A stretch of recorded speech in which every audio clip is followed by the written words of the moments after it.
Tuhan firman-Mu ajaib, kekal meski gunung menghilang. Tiada huruf yang gagal, tak terpatahkan sia-sia. Hidup seperti-Mu ya Allah, lebih dari emas. Aku bersaksi kitab-Mu, kitab yang suci. Terdengarkan firman-Mu, hibur hati yang luka. Terangilah langkahku kemanapun ku pergi. Biarkanlah firman-Mu berkuasa atasku. Ubahkanku, bebaskanku, ku mau menyenangkan-Mu. Tuhan firman-Mu ajaib, kekal meski dunia. Ubah dan bebaskan aku, mau menyenangkan-Mu. Salam jumpa pemirsa terkasih, saya menyambut Anda sekalian dimanapun Anda berada dalam episode terbaru program studi harian kita, Semua Kitab Suci. Dalam program ini kita masih mempelajari seluruh isi kitab dari kitab Kejadian hingga kitab Wahyu. Dalam pelajaran kita telah mencapai kitab 1 Samuel pasal 18 dan pasal 19. Di episode sebelumnya kita selesai dengan gambaran yang sangat indah, kemenangan Daud, sang pemuda, atas Goliat. Gunung yang bergerak ini, Daud yang kemerah-merahan, matanya indah, dan kita tahu bahwa dia adalah simbol kemenangan Kristus atas iblis di Golgota. Dan dalam pasal-pasal besar ini, kita mengikuti proses pendirian kerajaan di mana Saul menjadi raja menurut pilihan manusia. Tetapi Tuhan menyingkirkannya dan memilih Daud bagi dirinya sendiri, yaitu seorang pria yang berkenan di hatinya.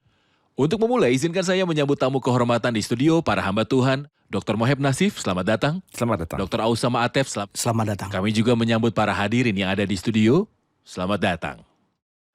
Saudara Ausama, di pasal 18, kisah kasih atau kisah sebuah persahabatan akan dimulai antara Yonatan dan Daud. Saya ingin Anda memberi saya gambaran awal bagaimana persahabatan ini terbentuk.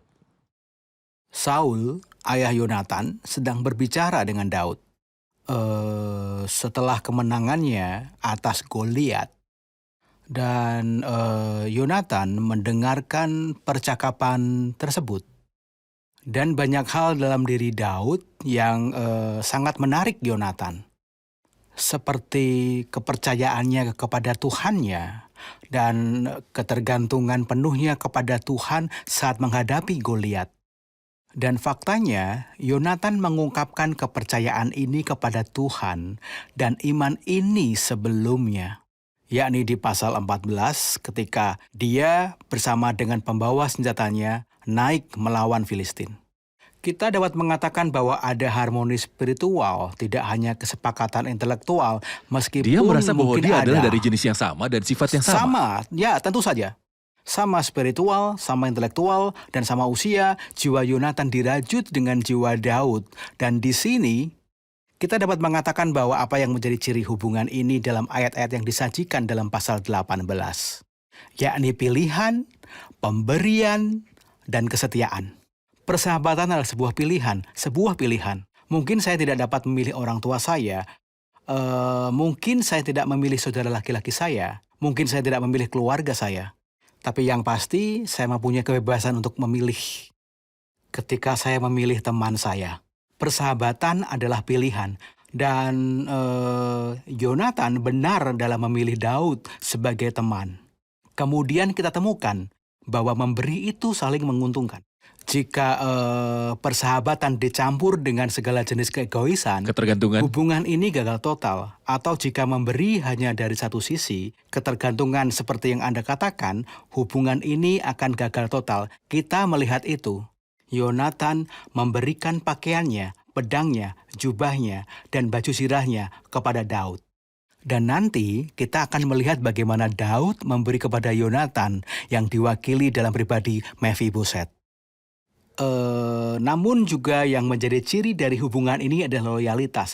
Loyalitas kedua belah pihak. Yonatan saat di posisi berkuasa setia kepada Daud. Dan ketika Daud berkuasa, dia tetap setia kepada Yonatan. Persahabatan sejati ditandai dengan pemilihan, pemberian, kesetiaan. Baik, benar. Dr. Moheb, setelah gambaran yang indah ini, gambaran kasih, Dan persahabatan, kita dikejutkan oleh sebuah gambaran. Satu lagi yang bertentangan dengan itu, yang adalah permusuhan dan kebencian dari Saul kepada Daud. Kebalikan dari kasih Yonatan kepada Daud. Bagaimana dan kapan kebencian Saul kepada Daud dimulai? Memang sama seperti Yonatan mengasihi Daud dan terikat padanya dan setia kepadanya, sama seperti kita melihat kepribadian jahat dari Saul. Dia memiliki kecemburuan duniawi yang pahit dan tidak mentolerir melihat orang lain yang lebih baik darinya, orang lain yang mengalihkan perhatian darinya. Orang-orang keluar, seluruh Israel senang. Dan tentu saja Saul sendiri di dalam hatinya senang atas kemenangan itu. Tetapi ketika para wanita keluar dan bernyanyi dan berkata, Saul mengalahkan beribu-ribu musuh tetapi Daud berlaksa-laksa, lalu bangkitlah amarah Saul dengan sangat. Akhir-akhirnya jabatan raja itu pun jatuh kepadanya. Dan mulai saat ini kebencian pahit dan permusuhan lahir di hatinya, meskipun pertama kali Saul dan Daud bertemu, Alkitab mencatat bahwa dia sangat mengasihinya. Tapi kita lihat bahwa kasih duniawi tidak bertahan lama. Dan segera berubah menjadi permusuhan yang sangat pahit sampai mati. Dan karena roh jahat menyiksanya, lebih dari sekali dia melemparkan tombak. Dan mencoba untuk membunuh Daud karena mereka berada dalam satu ruangan dan dia melemparkan tombak. Jaraknya sangat pendek dan Daud berada dalam bahaya besar, berurusan dengan seorang pria yang dirasuki oleh roh jahat dan kekuatan jahat yang mengerikan. Dia nyaris tidak menghindar dan tombak itu mengenai dinding, dan permusuhan pahit di hati Saul terhadap Daud terlihat sangat jelas. Ada kecemburuan dan kecemburuan ini menyebabkan kebencian Saul terhadap Daud. Benar, dan dia bahkan sangat cemburu. Dan inilah kedagingannya, dia cemburu pada putranya sendiri, Yonatan. Maksudku, di pasal 14 ketika Yonatan meraih kemenangan atas orang Filistin dalam 1 Samuel pasal 14, Yonatan menang atas orang Filistin. Dia ingin membunuh Yonatan. Dan ini adalah kedagingan, tidak bisa tidak mengasihi diri sendiri. Terima kasih, kami akan rehat sejenak dan kembali untuk menjawab pertanyaan. Pemirsa terkasih, sampai jumpa kembali setelah rehat. Ubahkanku, bebaskanku, ku mau menyenangkanmu. Tuhan firman-Mu ajaib, kekal meskipun ubah dan bebaskan aku, mau menyenangkanmu.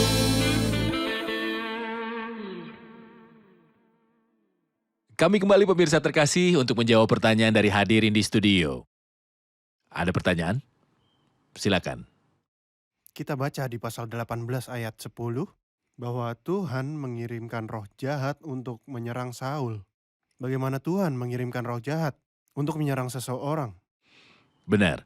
Seolah-olah Tuhan yang mengambil tindakan segera. Tuhan mengirim roh jahat untuk menyerbu Saul. Mohon jelaskan masalah ini. Faktanya, saya tidak khawatir bahwa Tuhan mengirim roh jahat atau ada roh jahat dari Tuhan yang akan menyerang Saul. Tapi sebenarnya saya akan merasa ngeri jika roh jahat yang menyerbu Saul tanpa izin Tuhan. Jadi keberadaan Tuhan yang Maha Kuasa, Tuhan yang Maha Esa, membawa ketentraman di dalam hati kita. Karena kerajaan kejahatan dan bahkan kerajaan setan Berada di bawah kekuasaannya. dan tidak satupun dari mereka, siapapun, tidak ada manusia ataupun roh, dapat melakukan apapun tanpa izin dari Tuhan. Sebenarnya ini tidak berarti kehendak Tuhan itu jahat, tapi jika iblis dan pasukannya bergerak, mereka bergerak di bawah otoritas Tuhan. Pembaca kitab Ayub menyadari hal ini dengan sempurna. Iblis telah mempertimbangkan Ayub karena dia adalah orang yang benar dan tak ada yang seperti dia. Tapi dia tidak pernah bisa melakukan apapun tanpa izin dari Tuhan. Seolah-olah Tuhan ingin memberitahu kita, jangan khawatir, semuanya terkendali. Dan aku tahu bahwa aku akan membawa bahkan dari perbuatan iblis apa yang memenuhi keinginanku. Kita melihat bahwa Paulus diberi duri dalam dagingnya sebagai utusan setan, tetapi atas izin Tuhan jadi semuanya tunduk pada otoritas Tuhan yang Maha Kuasa. Anda tahu Dr. Osama, saya terkadang membayangkan bahwa beberapa hal yang sama dan logam tertarik satu sama lain. Roh berbahaya itu memiliki kesamaan dengan Saul. Maksud saya dari jenis yang sama. Ia memiliki sesuatu dalam dirinya.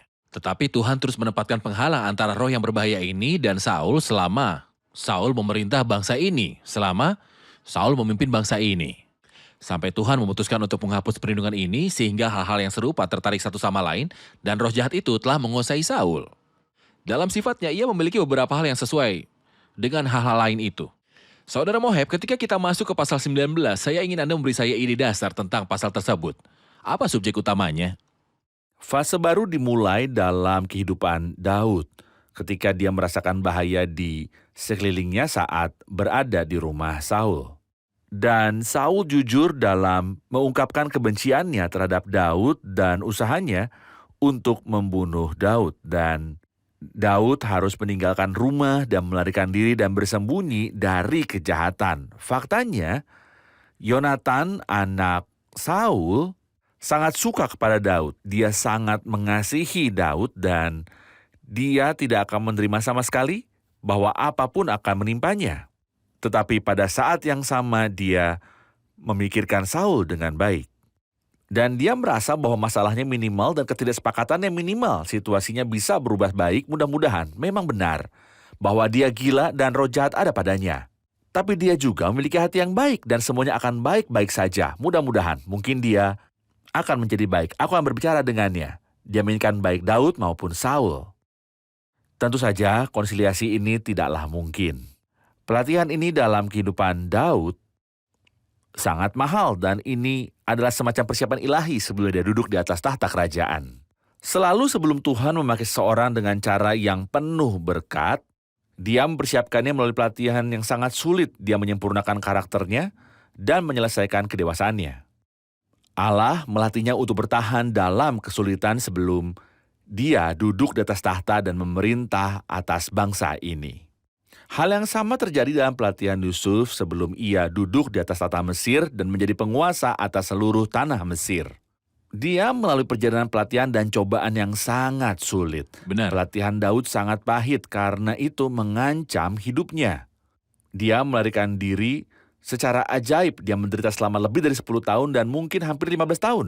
Dan dia adalah buronan dan pengembara dalam periode terbaik dalam hidupnya. Dia menghabiskan mereka, melarikan diri, dianiaya, dan diancam. Di gua, benteng, dan gunung.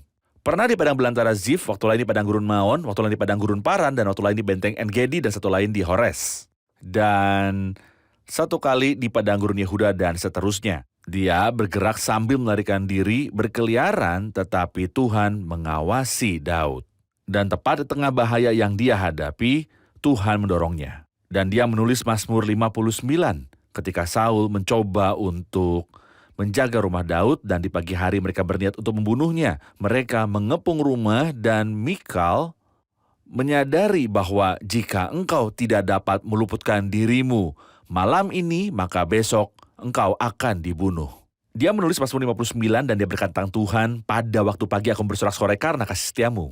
Sebab engkau telah menjadi kota bentengku, tempat pelarianku pada waktu kesesakanku. Berbicara tentang Mazmur, Dr. Osama, Iya. diketahui bahwa Daud sensitif, dia penyair, dia berhati lembut.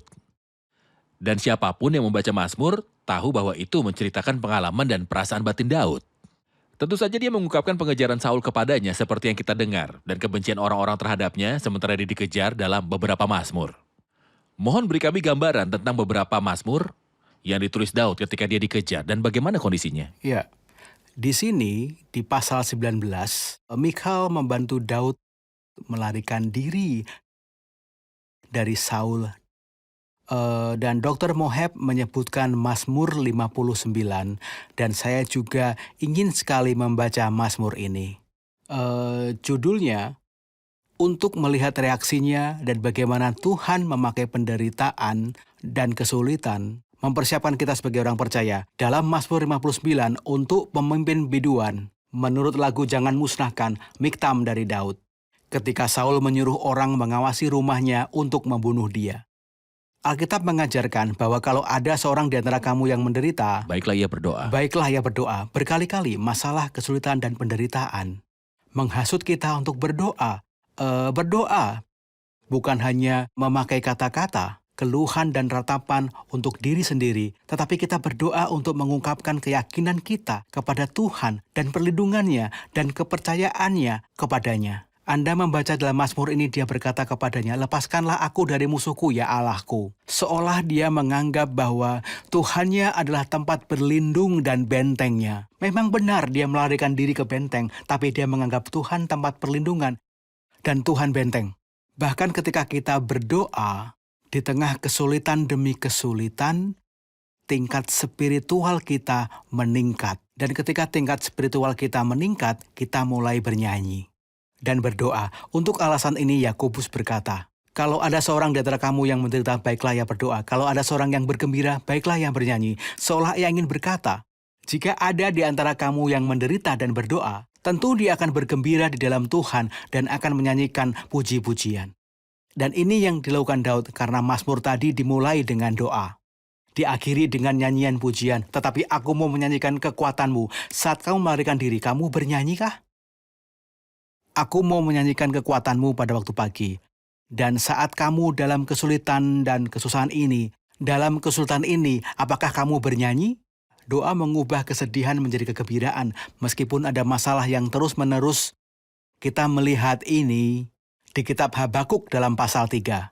Ketika dia mulai doanya menurut Sigionot, tapi di akhir pasal dia bernyanyi. Sekalipun pohon ara tidak berbunga, namun aku akan bersorak-sorak di dalam Tuhan, beria di dalam Allah yang menyelamatkan aku, seperti Paulus dan Silas di Perjanjian Baru. Kesulitan yang mengerikan di Filipi, Alkitab mengatakan bahwa Paulus dan Silas sedang berdoa, dan apalagi Dan menyanyikan menyanyikan himne dari Daud, dan inilah yang dia katakan dalam Mazmurnya. Dan selalu berdoa dengan kehancuran di hadapan Tuhan, diikuti dengan pujian dan keselamatan Ya. Tuhan. Ya, Mazmur yang Anda sebutkan yang berbicara tentang kondisi Daud sementara menangis dan memanggil Tuhan. Ketika dia berkata di ayat 4, padahal aku tidak melakukan pelanggaran, aku tidak berdosa, ya Tuhan. Saya ingin menyimpulkan sebuah prinsip bahwa terkadang orang percaya menderita meskipun tidak melakukan kejahatan. Seperti Daud di Ya, sini. Benar. Tetapi kadang-kadang orang percaya menderita dan dikejar karena kesalahan dan kejahatan. Ya. Mohon beritahu saya bagaimana kita bisa membedakan apakah penderitaan ini untuk kebenaran atau penderitaan yang adil sebagai akibat dari sebuah kejahatan. Pertanyaan itu untuk Anda. Ketika orang percaya berjalan dalam kehendak ilahi dengan benar, dan dia memiliki persekutuan dengan Tuhan dan disiplin harian antara dia dan Tuhan, tidak ada yang dapat mengganggu persekutuan atau mengganggu hubungan antara dia dan Tuhan. Dan dia merasakan senyum kebaikan ketika menghadapi rasa sakit, penderitaan, dan cobaan dan trauma. Ia merasa bahwa ini adalah ujian iman. Ini adalah cobaan yang dengannya Tuhan menghendaki banyak kebaikan baginya. Dia memeriksa dirinya sendiri dan tidak ada salahnya memeriksa diri sendiri tiap hari. Tetapi suara batin akan datang kepadanya bahwa penderitaan dan pencobaan semacam ini adalah untuk menguji keaslian iman. Tetapi ketika dia telah melakukan sesuatu yang salah, hati nuraninya segera bangun dengan stres pertama dan dengan cobaan pertama. Dan inilah yang kita lihat pada janda Sarfat dari Sidon ketika putranya meninggal. Apa maksudmu datang kemari ya abdi Allah, singgahkah engkau kepadaku untuk mengingatkan kesalahanku dan untuk menyebabkan anakku mati? Hati nuraninya siap untuk membawa. Langsung. Sementara sang perempuan Sunem mengalami cobaan yang sama dan dia menghadapinya dengan hati nurani yang sangat tenang dan damai dan berkata semuanya baik-baik saja. Baik, kita rehat sejenak dan kembali untuk menjawab pertanyaan hadirin. Pemirsa terkasih, sampai jumpa kembali setelah rehat. Tetap bersama kami. Ubahkanku, bebaskanku, ku mau menyenangkanmu. Tuhan firman-Mu ajaib, kekal seluruhnya. Ubah dan bebaskan aku, mau menyenangkanmu. Kami kembali pemirsa terkasih untuk menjawab pertanyaan dari hadirin di studio. Ada pertanyaan? Dalam 1 Samuel 18 tertulis bahwa Merab diberikan kepada Adriel orang Mehola menjadi istrinya. Dan pada saat yang sama ada tertulis di 2 Samuel 21 bahwa Mikal adalah istri Adriel orang Meholat dan bahwa dia memiliki 5 anak. Dan di 2 Samuel 6 tertulis bahwa Mikal awalnya tidak memiliki anak. Jadi apa yang bisa kita pahami? Kemungkinan besar adalah bahwa Merab adalah ibu dari 5 anak ini dan Merab adalah saudara perempuan Mikal. Merab, istri Adriel meninggal dan Adriel menikahi Mikal. Dan Dia membesarkan 5 anak Merab. Daud adalah simbol Kristus, raja yang akan datang. Dan Kristus adalah raja yang diurapi. Tetapi dia belum duduk di atas tahta penghakiman untuk memerintah atas bumi. Mohon beritahu kami tentang periode ketika Kristus datang menunggu sekarang di mana musuh-musuhnya dijadikan tumpuan kakinya. Periode ini disebut periode kesabaran Kristus. Duduklah di sebelah kananku sampai kubuat musuh-musuhmu menjadi tumpuan kakimu. Kristus tolak, Kristus disalibkan, mati, bangkit, dan naik. Dan belum memerintah, dan sepanjang masa ini sampai Kristus datang dan memerintah. Dan sepanjang masa ini sampai Kristus datang dan memerintah adalah masa kesabaran Kristus. Dan pada saat yang sama, ini adalah periode ketekunan dan iman orang-orang kudus. Karena Siapakah orang-orang kudus itu, Dr. Moheb? siapakah orang-orang kudus ini? Pada saat penolakannya, kita tidak mengikuti Kristus, Raja yang duduk di atas tahta hari ini. Saat ini. Tepat. Tetapi Kristus duduk di atas tahta Bapanya di surga. Dan kita adalah pengikut Kristus yang dunia tolak dan aniaya, benci dan bunuh, gantung dia di pohon. Dan dunia sampai hari ini menolak Kristus dan membencinya, dan perasaan dunia terhadap Kristus adalah permusuhan. Itu tidak berubah, dan karena itu perasaan permusuhan dunia terhadap orang percaya yang mengikuti Kristus adalah perasaan benci dan antipati. Dan sama seperti Kristus sabar, kita juga harus sabar dan menanggung duka secara tidak adil sampai Tuhan datang dan memperbaiki situasi. Sampai Tuhan datang dan memperbaiki situasi. Faktanya, semua karakter perjanjian lama, hamba Allah dalam perjanjian lama, adalah simbol yang indah dari pribadi Tuhan. Daud yang sejati adalah Tuhan Yesus. Maksud Ya, Anda, simbol. Daud adalah simbol dari Kristus. Daud adalah simbol Kristus, dan Daud sejati adalah pribadi Kristus, yang merupakan akar dan keturunan Daud. Kita melihat Daud ditolak dan kemudian memerintah, kita juga melihat simbol lain dari Tuhan Yesus dalam diri Yusuf. Dan persis apa yang terjadi padanya, terjadi pada Daud. Saudara-saudaranya membencinya, mereka membebaskannya karena iri. Jika Tuhan digantung di antara 2 pencuri, Yusuf dipenjarakan antara kepala juru minuman dan kepala juru roti. Semua ini untuk memberi kita indikasi yang indah, bahwa Tuhan bahkan jika kita berada di masa penolakannya, tetapi Dia pasti akan memerintah. Dan Dia tidak akan memerintah sendirian, tetapi kita yang ditolak karena penolakannya dan menderita bersama Dia, kita dimuliakan bersama Dia. Dan pada saat itu kita akan menyanyikan himne yang indah ini. Engkau mati, Engkau menebus manusia bagi Allah dari setiap suku, bahasa, dan bangsa. Dan kita akan memerintah di bumi. Penderitaan Kristus dan segala kemuliaan yang menyusul. Izinkan saya merangkum episode ini bersama para hadirin. Apa kabar? Siap untuk pertanyaan? Oke, saya punya pertanyaan yang mengatakan bagaimana persahabatan antara Yonatan dan Daud terbentuk.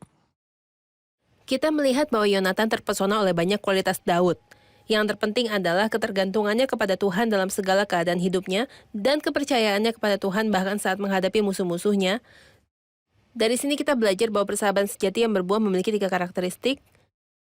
Harmoni, masing-masing berada dalam harmoni satu dengan yang lainnya. Hal kedua adalah memberi, ini sangat khas masing-masing dari mereka terhadap yang lain. Hal terakhir adalah kesetiaan, dan kita melihat ini ketika Yonatan sangat setia kepada Daud bahkan ketika dia menjadi raja. Dan juga Daud melakukan ini ketika dia menjadi raja, dia tetap setia kepada Yonatan sampai akhir. Baik, sebaliknya bagaimana permusuhan dimulai antara Saul dan Daud? Bagaimana dia memulai menentang dan membencinya? Saul sangat mengasihi diri sendiri, dan dia sangat marah ketika dia mendengar bahwa para wanita bernyanyi dan berkata Saul mengalahkan beribu-ribu musuh, tetapi Daud berlaksa-laksa. Sejak saat ini, kecemburuan yang mengerikan terhadap Daud dimulai, dan permusuhan dimulai. Dia mulai mengejar Daud, dan Daud memulai perjalanan melarikan diri sampai dia menjadi raja. Bagaimanakah Allah yang baik dapat mengirimkan roh jahat kepada Saul? Saya mengerti bahwa Tuhan mengizinkan roh jahat datang ke atas Saul dengan izinnya dan di bawah kekuasaannya. Benar, dengan otoritas Tuhan atas roh-roh Otoritas Tuhan jahat. atas roh-roh jahat. Dan tentu saja Saul memiliki kesiapan. Tentu saja. Terima dia kasih, punya. kita akan lanjutkan pembahasan di episode selanjutnya. Terima kasih para hamba Tuhan, kita akan lanjutkan pembahasan di episode selanjutnya.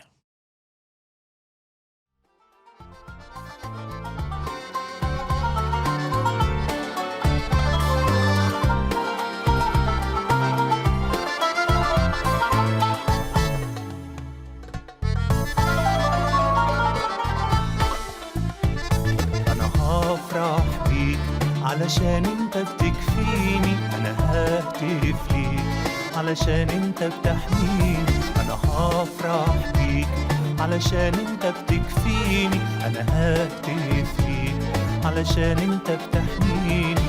مش مستني يا ربي موقف راح يفرحني، أو مستني كلام هيطمني ويسعدني، أو مسنود على ناس تتغير وتجرحني، وارجع لك من تاني علشان تشفي وتشبعني.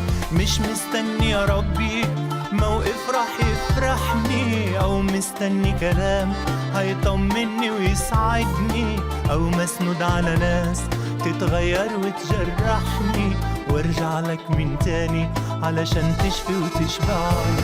أنا هفرح بيك علشان انت بتكفيني، أنا ههتف ليك علشان انت بتحميني. أنا هفرح بيك علشان انت بتكفيني، أنا ههتف ليك علشان انت بتحميني.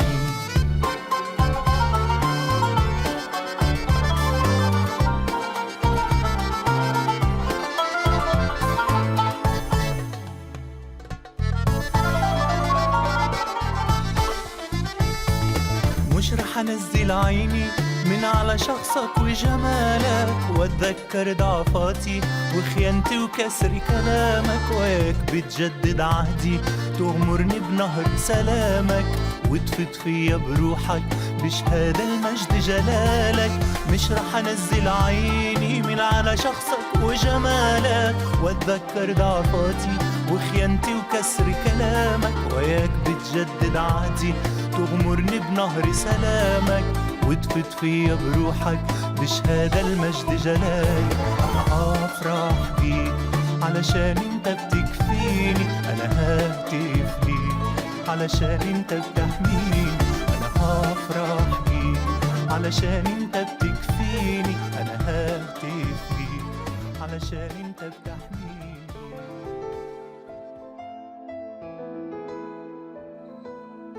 Tuhan firman-Mu ajaib, kekal meski gunung menghilang. Tiada huruf yang gagal, tak terpatahkan sia-sia. Hidup seperti-Mu ya Allah, lebih dari emas. Aku bersaksi kitab-Mu, kitab yang suci. Mendengarkan firman-Mu, hibur hati yang luka. Terangilah langkahku kemanapun ku pergi. Biarkanlah firman-Mu berkuasa atasku. Ubahkanku, bebaskanku, ku mau menyenangkan-Mu. Tuhan firman-Mu ajaib, ubah dan bebaskan aku.